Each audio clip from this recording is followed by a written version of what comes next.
All right, this is Dustin Sherman, and with me tonight I got Scott Seddon. We did have Casey Pate, but she had some technical difficulties. And we're going to go ahead and do a test run, make sure everybody can hear us both. First test run didn't work out so great, so we're going to do it again. So, Scott, welcome aboard. Uh, Thanks, this is bro. this is going to be Revolution Rising once we get this off the ground. So, this is a test run to make sure all the recording stuff works and we get to chat a little bit and we can talk about some of the current events and all that good stuff that's going on. But Scott, man, how you been? I'm hanging in there, bro. Yeah, Hanging in there. I'm East Coast and getting ready for winter. we're Thanksgiving, we're just about as far apart as you can get in the country. I'm in right? Alaska. You're in. Where'd you say you're at now? You're in I'm in Pennsylvania. I'm in Pennsylvania now. Pennsylvania. Originally New York City. Yeah. Well, at one Yeah, time we were as far away as you could get from each other. Well, Florida, I guess, would be a little further away, but not much. How's the yeah. weather? How's the weather doing right now? There. It's actually not too bad. I'll tell you, it's pretty cool where I live. So I live in Wilkes-Barre. Wilkes-Barre is a town that is in a bowl, so it's surrounded by mountains. It's beautiful. That's I come cool. from New York City, moving out here. I lived down in Florida for a year after the pandemic. Hot as hell. I wasn't adapting real well to that. Plus, I needed to get closer to my kids, so I wound up coming up here. Wilkes-Barre is real cool, surrounded by mountains. I Mhm. drive out of my driveway in 5 minutes. I'm in the mountains, uh, beautiful rivers, and lots of wildlife and all that stuff, all the stuff that I missed in New York City. But the weather's interesting. So this morning I was going to work, and I wound up leaving my community, which was dense fog. It was as if at 7:30 in the morning, as if it was nighttime. The fog was that dense. Wow. And when I left Wilkes-Barre, I went up to Mountaintop, which is the next town, which is on top of one of the mountains, clear as day. So That's weather cool. is very, very interesting. Pennsylvania is a beautiful state, filled with some incredibly good patriots. So That's not as good. cold as not as cold as it is out by you though. Yeah, well, it's not super cold here yet. I mean, we're below 30, but luckily Anchorage is one of the I'd say more mild. Now, if you live like toward Juneau or toward that area, it's more like a rainforest kind of scenario, so it's a little bit warmer. But Anchorage is not terrible. I mean, we get to zero once in a while, but we've been staying the last couple of years been pretty mild, right around anywhere between 15 to 30 in the winter, which isn't actually that bad. You acclimate to it up here pretty quick. The only problem here is it's really dry air. There's a couple things that you get with that. You get um, like nosebleeds, crap like that. Your skin dries out. But when it's dry like that, we get the chance for something that not many people in the country get, and that's the northern lights. The drier it is, the more northern lights we see. Um, it's Interesting. static in the air. So what most people don't realize is northern lights. What that is that's actually um, particles in the air that actually it's static electricity. Is the best way to describe it. And if you're like out in the middle of nowhere and the lights are out and you're real quiet, you can actually hear them sizzling in the sky. It's pretty cool. For real. Yeah. Pretty Um, wild. I always thought that was COVID being spread. Uh It's all them damn vapor trails or whatever they're called, chemtrails. yeah, vape trails. That's what I was going to say. Vape trails of COVID coming out from the all the jets that are flying across the country, trying to kill us.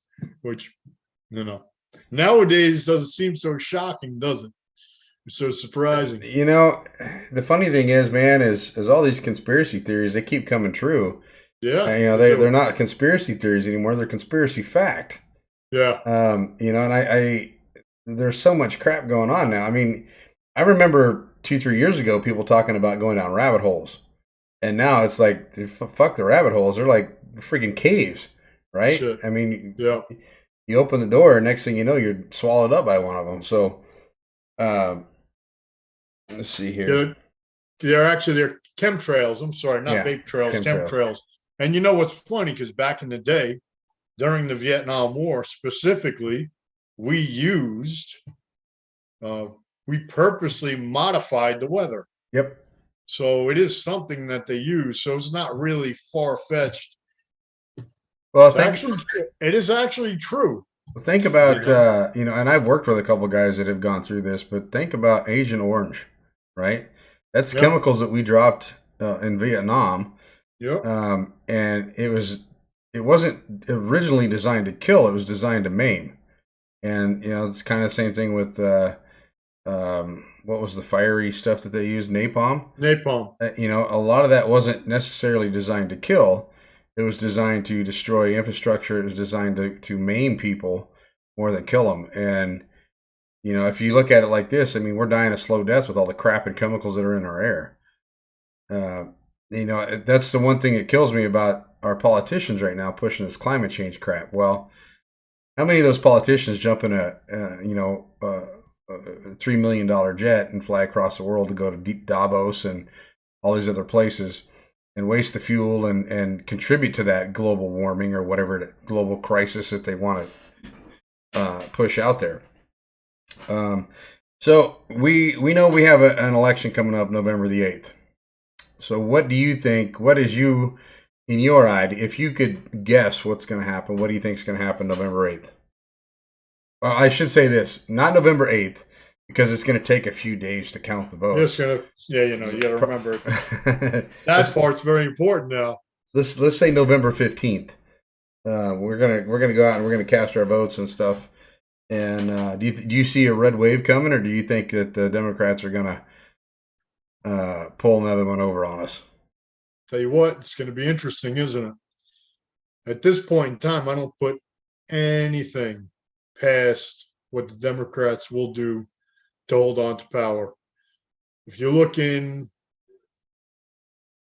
it's absolutely insane to me, the amount, and I do think there's going to be a red wave. I don't think they're going to be able to steal every election, but they're going to contest as many as they can across the country. For crying out loud, the Democrats are already talking about Hillary Clinton, about us. I know, right? About MAGA patriots stealing the election. Now, what is a MAGA patriot? A MAGA patriot is a make America great again. So when the hell did that become such a bad thing? It's one of those things that puzzles me. What in those 4 words is racist? Make America great again.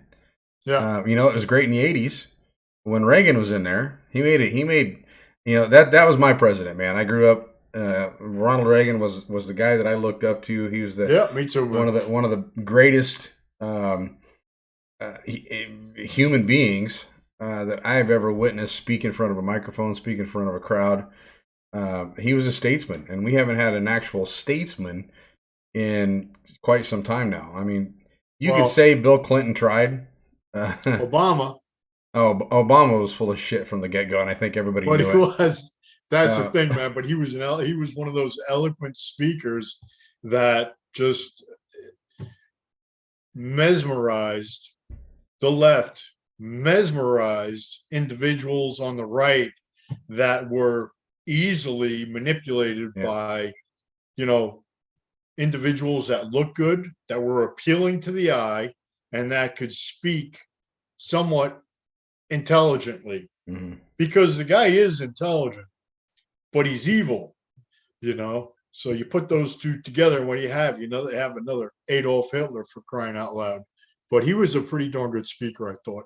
Yeah, I mean, he was. And the funny thing was, and I've told this to a lot of people, was whenever he decided to run for the first term, and he was doing well, I kind of thought to myself, well, maybe the country's ready for something like that. We'd already had Clinton, and Clinton actually didn't kill us. He didn't hurt us that bad. I mean, he got the economy going, and he did okay. He got rid of the national debt, and he did, other than his personal life. I mean, Bill Clinton was a pretty decent president, and I agree. Is a Democrat. Right. Unfortunately, we don't have any more Democrats like that. Now they're all like AOC and Bernie Sanders and Nancy Pelosi. And that's the thing, man. Back in the day, Democrats weren't necessarily a horrible thing. We had some differing opinions, but at least we could come together for the common good of the country. Right. You know, today it's not like that. Today it's all about destroy America, destroy the traditional value, the family unit, the patriotism, everything the left does, the American flag, everything that they do is to go against every one of our traditions from the inception of this country up until right now, you know. And that's why it's so important for guys like us to keep trying to rally the troops, really. Well, you know, growing up, one of the things that I was kind of taught, and this is the truth, it rings true right now. Um, you got two different parties, two major parties. You got, of course, you got your Green Party and your Tea Party and all that other kind of stuff that are offshoots. But you've got your two major parties, the red and the blue. And if you look at them and how they started, I mean, you could even only go back to the 80s and you could see the difference. But one party over the other one always wants to point out everything someone does wrong.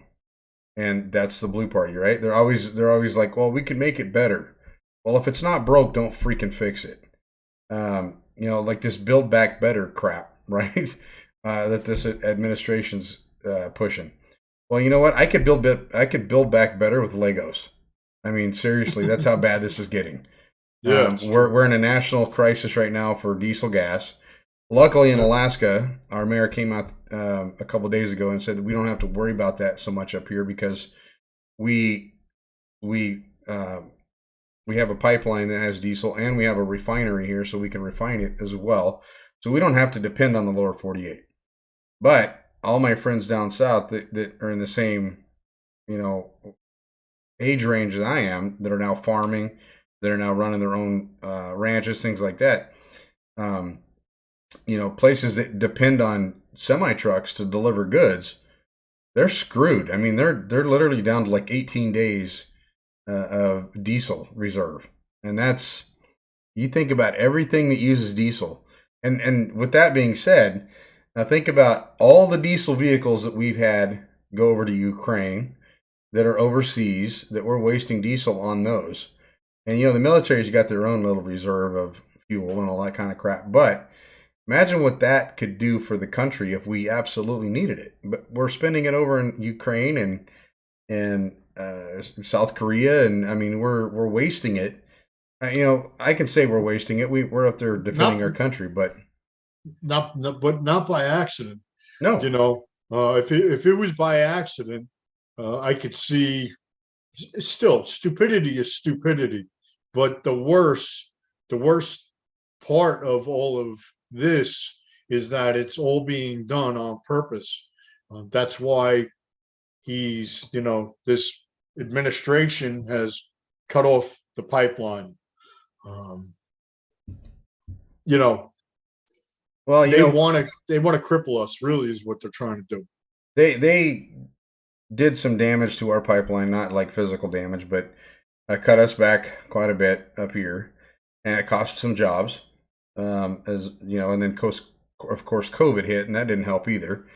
So you know, we're kind of running on a skeleton kind of crew up north on the slope, but they're starting to hire again, thank God, and so they're starting to ramp up some stuff. But the production was cut, and you know, the one thing that we need to do, and the Fed, or you know, the federal DC basically needs to stay out of the state's businesses. And you know, if the state has an oil pipeline, stay the fuck away from it. Don't get involved in it. Yeah. You know, that's what hurts us, is every time that we get a state or we get a foot up, DC comes in, they either take a piece of it or they shut it down or they do their own thing. You know, they've done that with California, and I lived in California for a while. Or they sell it to China. Yeah.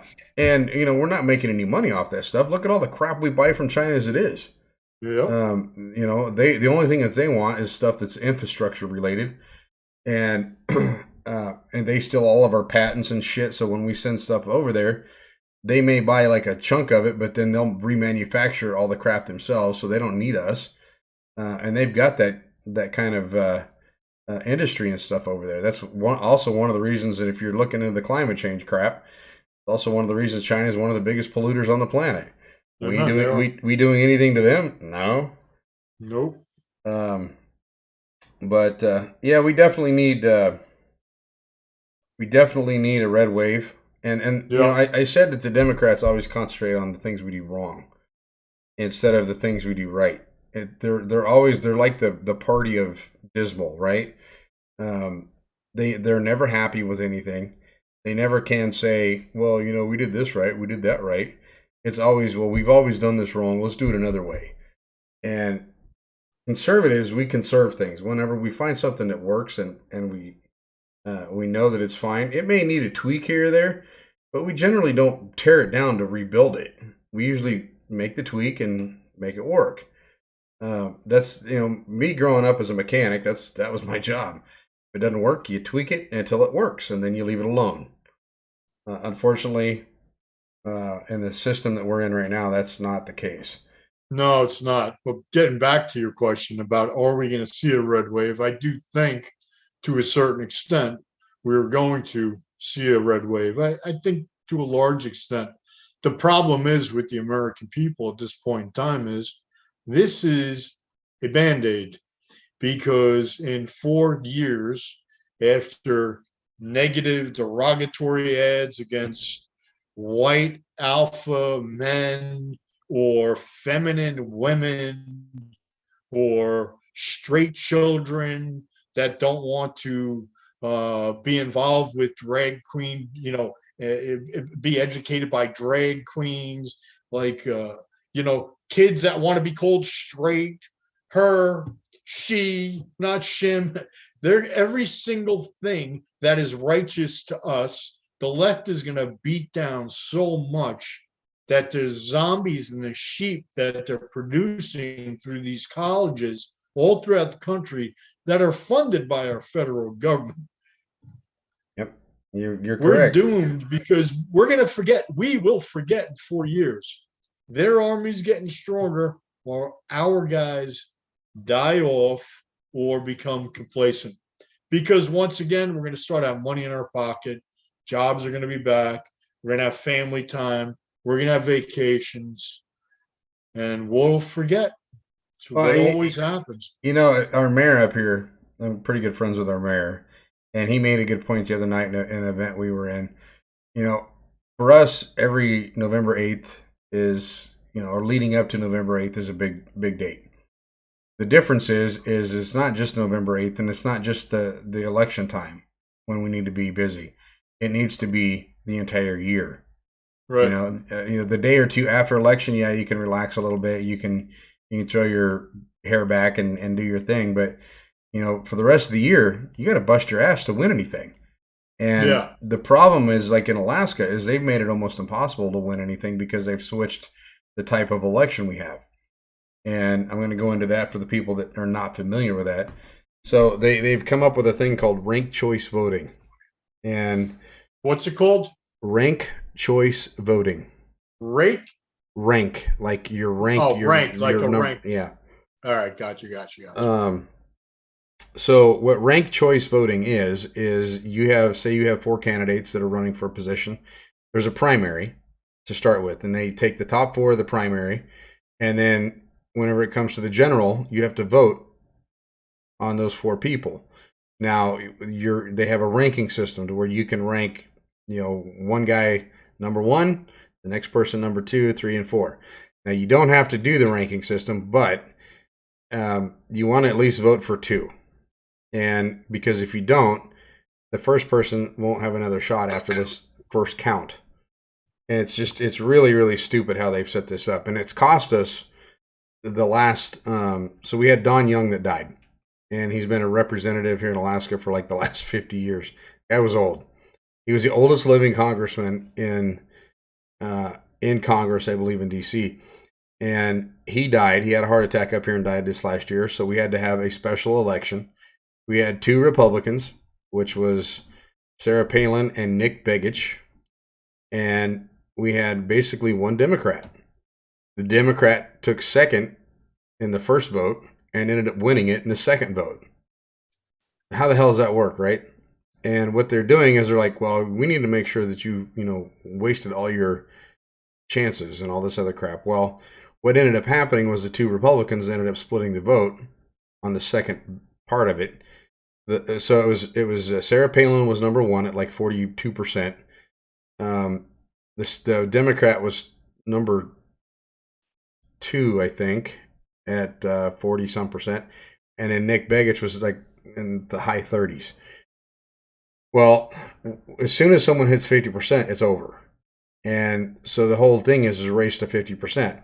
Well, since Sarah and the other lady didn't have 50%, they ended up knocking the third place out because that's the first count. They knocked the lowest person out. And then that person's second choice moves up to the first two, right? If someone voted for, say, Sarah Palin second, then she would get those votes. If they voted for Patola is the name of the other lady. If they voted for her, then those votes would go to her for second choice. And then they total it up. If it doesn't hit 50%, then they do it again. And it ends whenever it gets to 50%. So if it doesn't hit 50%, they keep going. And it's just another round and another round and another round. And this was something that Lisa Murkowski, one of the biggest rhinos in the country, she's one of our reps here in Alaska. She was also one of the ones that voted against Kavanaugh for the Supreme Court. She voted, she wanted her people. Project Veritas came out with a big thing where she was pushing to get this ranked choice voting. And a lot of it is because she doesn't think she can win without it. So it gives her more chances to secure her position. And if you know anything about Lisa, she didn't actually really win her position to start with. Her dad, Frank Murkowski, basically appointed her that position, and she's been in it ever since. And no one's been able to beat her. She's tied to the native corporations and blah, blah, blah, blah, blah, all the unions and all this other crap, so she gets tons of money. But she's on the ballot this year, too, and we're trying to get another woman in there to replace her. And it's Alaska's been a mess. I mean, when I left here, everything was somewhat normal. I come back, and I don't even friggin' recognize the state or the city anymore because it's just insane. I mean, it's turning into little California, essentially. Well, same like Montana, same like Pennsylvania. COVID has basically put into play exactly what the Democrats want to happen. They're going to push everybody out of the big cities because they can't afford it. They're sick of the crime. It's less expensive, more freedom. They're going to push these shitheads into these free states who then are going to vote Democrat, change the voting dynamic in these states, and they're going to bring in 120,000 illegals like New York City just did. 120,000 illegals in the last year. Yeah. 120,000. That changes the dynamic forever. So one of the things, talking about politics for us is what can we do as individuals? Well, we have one of our guys in South Carolina who's a part of AP years ago before he started getting more involved in politics. He's about to win a seat in the House in his state. He told me not to mention his name yet, but I will on the show. As a matter of fact, probably bring him on at some point. Real good guy. But anyway, so what can we do as individuals in our immediate community? Well, what about the school board? Mm-hmm. What about the school board? Getting involved in that, getting involved in city council locally. Because if we can hold down really one of the reasons why I started AP3, and I don't want to, we're not going to turn this into this, but the reason why I believe in the philosophy of eating the elephant one bite at a time. Mm-hmm. I had a guy years ago tell me, I was like, how the hell are we going to turn the tide in this country? And he's like, Scott, how do you eat an elephant? I'm like, how do you eat an elephant? Like one bite at a time. We take back one county at a time across the country. If you look at the election cycles for eons, this whole entire country is always red. The heartland of America is always red. Even blue states, for example, New York State, you look at New York State, 90% of that state is red. Yep. Half of California is red. Yep. So if we're able to lock down our counties, well, we have a chance to defend our local communities a hell of a lot better. Well, we have a chance in voting, too. Well, and here's something that I've always thought that was that needed to be done is, with the exception of Alaska, because we don't have sheriffs, but I think there's 2 states in the country that don't have sheriffs. I think Connecticut's one and us is the other. We have appointed positions for our police department. We have a chief of police. We have That's a damn shame. Yeah, it is. Yeah. But we need constitutional sheriffs that are going to Amen. 2, one, they need to arrest these assholes. 2, they need to deputize a large portion of the population. They don't have to pay them. Just deputize them so that if we decide we want to go in and arrest somebody, we can. And I tell you right now, you put that threat in front of a politician, they're going to act right, or they're going to go to jail. Even a night in jail in a drunk tank is not a fun, pleasant experience. No, it's not. I've been in the catacombs of New York City many times, a couple times. It's not fun. I've been a prison guard. I mean, I've seen some of the worst of the worst, and I've seen some of the minor offenders and all that kind of stuff. And you put the threat of someone going to jail, and things change perspective very quickly.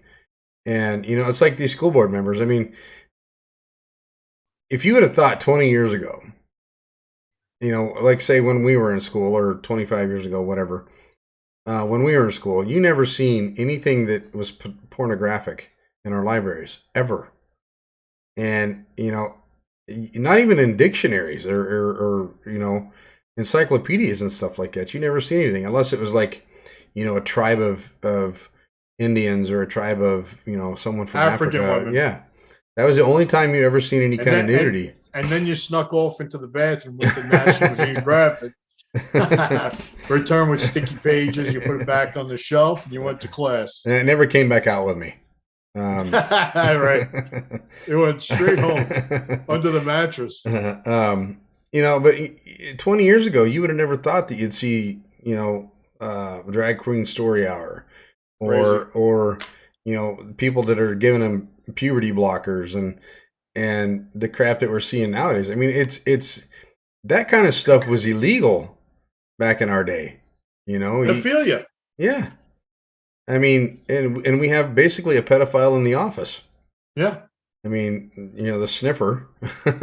Sniffer. His son is. I mean, I remember when presidents were in there, you could be proud of their kids. You have JFK and I don't know. Reagan had kids too, right? Not in the White House, but he had grown kids. I mean, even Clinton had Chelsea. Not sure I'd be proud of that, but whatever. But horse face. Yeah, she wasn't exactly the most attractive kid that came out of there. But America was always proud of our presidential kids, and we can't be proud of Hunter Biden. I mean, if you are, you're a nut job. I don't know. Our mental health in this country has gone to shit in a handbasket. I was watching a video today where somebody was running around dressed like I think it was like a horse or something. They were galloping through a friggin' restaurant, dressed like a horse, and they were running on all fours. And I'm like, God, we are in such dire need of. And the thing, here's the biggest problem, Scott, I think, that has plagued this country. Social media. Social media has destroyed. It's brought a lot of us together, but it has destroyed what it means to be an American, what it means to be decent.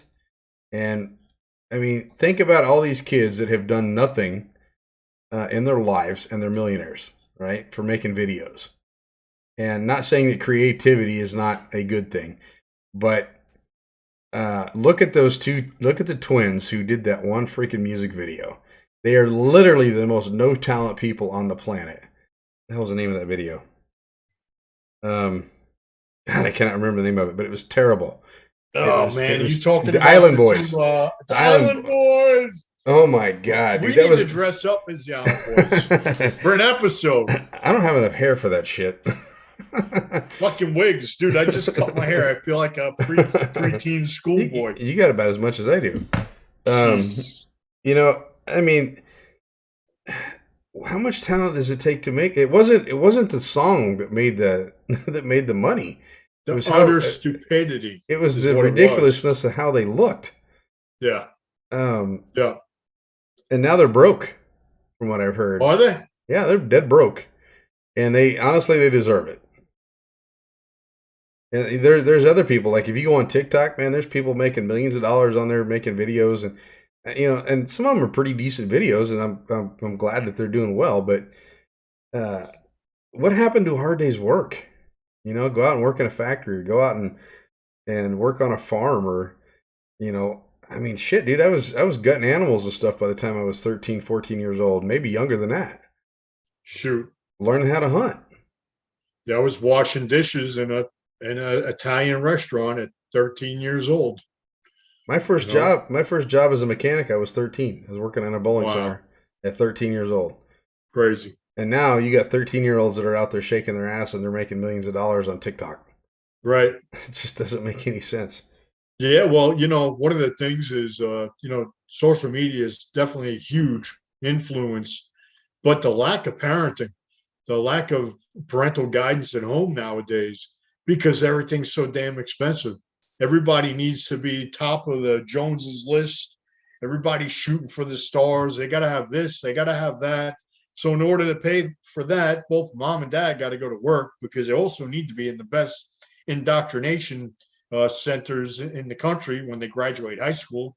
Send them right off to indoctrination school for 4 years of indoctrination. So when they come out, they're little sheep. They're all lining up together. But the problem is there's a lack of parental supervision, because everybody wants to be top notch. And that is what has really, really fucked this country, is that. And that's why I'm so close to my kid. I want to make sure that she's my kid, for crying out loud. I'm so proud of her. She was one of the only kids in Queens. She still goes to school in Queens. Fortunately, her teachers, they still say the Pledge of Allegiance, believe it or not, Queens in New York City. But there's been a couple times where she's had to tell her classmates, stand up.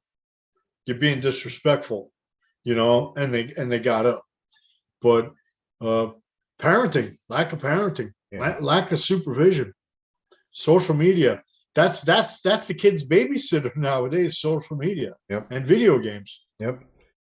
And that's the thing too. Is and I think we've all understood this, but they've taken away like sports. I mean, here in Alaska, I'll give you an example of what they're about to do here.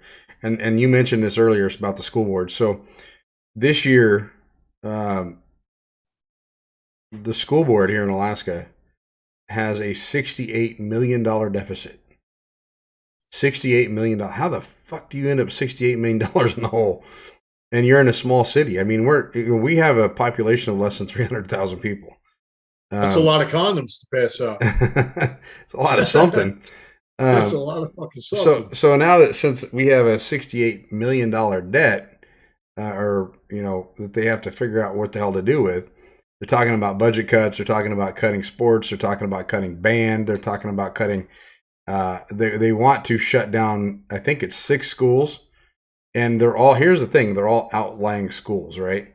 So Anchorage is a lot like other big cities where we have Fairview, we have a lot of surrounding communities around Anchorage. We have Eagle River, and then we have Chugach and Birchwood, and we have like 16 different communities around the city. Well, they're wanting to close down. I don't remember. We got like 30 some schools or 60 some schools. I can't remember what the number is. It's a lot. Um, we have, I want to say like 40,000 students. But since COVID hit, there's been a ton of parents that have pulled their kids out. And they're like, you know what, we're homeschooling, we're doing this and everything else. So the money that they would normally be generating from kids going to school, playing sports, things like that, is gone. Plus, you got to remember all the ones that died from COVID. Yeah. Well, we didn't have any kids that died. I'm being not a single one. Facetious. Yeah. But sorry for cutting you off. No, you're good. You're good. I think we might have had a teacher or two that might have passed. I'm not sure, but they're all older teachers. But one of the big problems here is nobody wants to come to Alaska to teach. We used to be in the 80s. We used to be one of the top schools in the country, school systems in the country. And then, of course, the Fed got involved, and they came out with their criteria and all this other crap for the school systems, and that's when everything started to take a nosedive. And if the parents were to step up and eliminate the school board and just bring school back like it was in the 80s, things would recover, and it'd probably recover within 5 years. The problem, though, and let teachers teach. The problem, though, now is you're taking away more and more crap that gives kids an incentive to want to strive to do better. Right. And you take that away from them. What the hell's the point of even going to school anymore? I mean, literally, we're walking around with smart devices in our pocket, right? There's nothing that you can't, as long as you can read and as long as you can understand the words that are on your screen, you can literally look up anything you want to know in the device that's on your pocket. We're in a point now where anything that you want to be. You can learn to do it through your cell phone. Right. We've never had that up until now. And I think personally, one of the reasons we're in the position we're in is because our brains were not meant to do several things. We weren't meant to have that much information that fast. Social media did part of that. And two, you look at like caveman, right? And this is way back in the day, but cavemen, they might have had a social circle of like 4 people, right? They like their family, the family unit. Well, now, I mean, I've already had, well, let's put it this way, on TikTok, believe it or not, and I give that site a lot of crap, I've got 24,000 followers on there. And I don't do anything. Crazy. I mean, seriously. And I've had 5,000 followers on Facebook until we all got wiped out during the great purge of 2020. The thing is our brains are not designed to have that many contacts and that many, that many friends. Really, we have a circle of like maybe 4 to 10 friends is what we're really meant to have, and that's just evolutionary type stuff. But you have 5,000 friends, you can't keep up with all of them, and then you end up on Facebook and everything else and responding to this and responding to that. What the hell is it? It's not fulfilling, right? You get like a high off of people liking your shit. That's about it. That's the only thing that you're getting off Facebook. And we all do it. It's nice to have a following and all that kind of stuff, and brag about this or brag about that. But in the end, if you look at the thing as a whole, it's destroyed our country.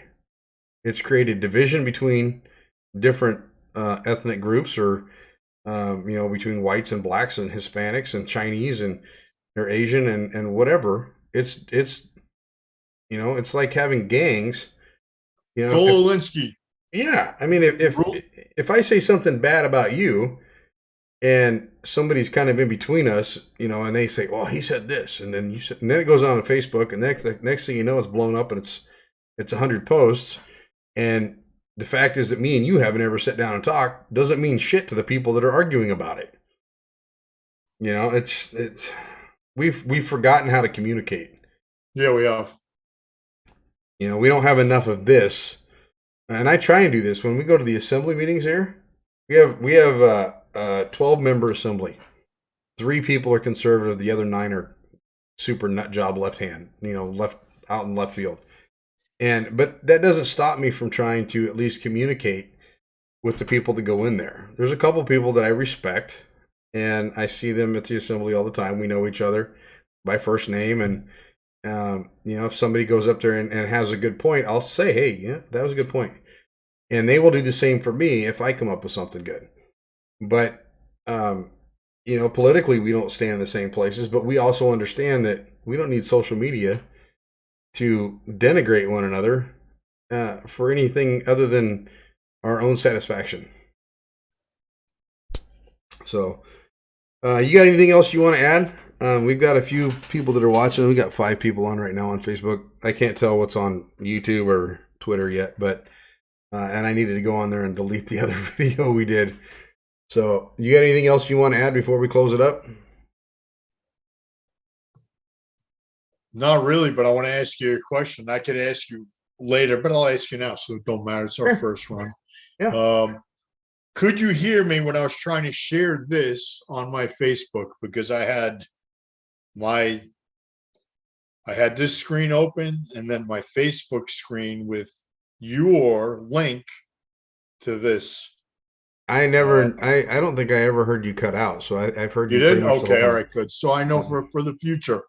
But do I really want to add anything? I mean, let's pray for a red wave, Yeah. because if we're on the verge of war, people are so naive what's going on in this country, and we live in very, very dark apocalyptic times, man. It's quite scary, especially being a dad having a kid in New York City. So I would say prep up, people. If you're not starting to prep up, It's prep too up. late.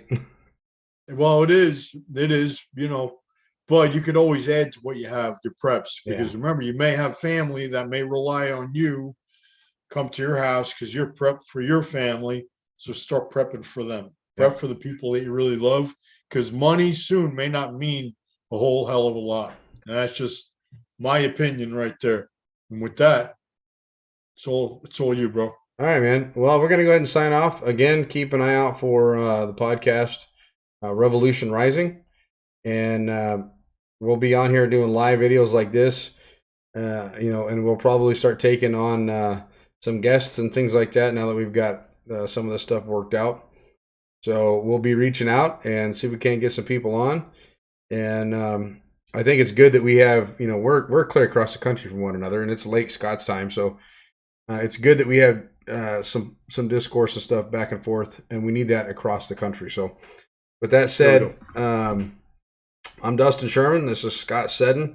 We're going to go ahead and sign off for tonight, but you guys all have a good week, and make sure you get out and vote on the 8th or before 8th of November, and do your civic duty. We'd all appreciate it.